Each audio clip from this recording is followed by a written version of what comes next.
Once upon a time in a bustling city, there lived a man named Leo. Leo was known as a cunning thief, but he was unlike any other. He never kept a penny of what he stole for himself. Instead, he used his ill-gotten gains to support a small orphanage hidden away in the quiet outskirts of town. Leo had been an orphan himself, and he knew the pain of growing up with nothing. So, he made it his mission to help children who, like him, had no family or fortune. For years, Leo worked in the shadows, taking only from the wealthy and carefully evading the law. He was swift, clever, and kind-hearted, and he made sure no one ever knew where the stolen money went. To him, every act of theft was an act of love.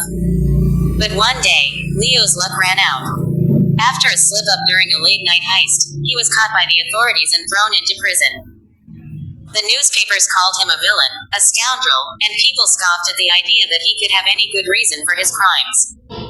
No one knew the truth behind his deeds, and Leo decided he would keep his secret. He'd rather suffer in silence than reveal the kindness he'd kept hidden for so long. Meanwhile, in a distant city, a wealthy couple named Mr. and Mrs. Hart had been searching tirelessly for their lost son, who had been taken from them at birth.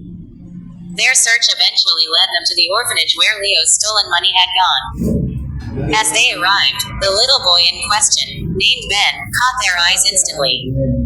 There was no mistaking it. The boy looked exactly like his father. The Harts were overwhelmed with emotion. They could hardly believe they had finally found their son. But when they heard stories about Leo, the man who had mysteriously provided for the orphanage for so many years, they felt a mixture of gratitude and sadness.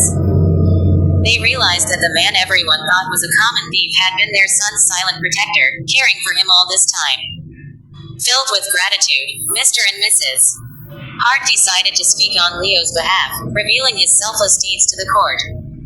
With their influence, Leo's sentence was overturned, and he was freed from prison. When he walked out of the courthouse, Leo was met with the sight of little Ben holding the hands of his newly found parents.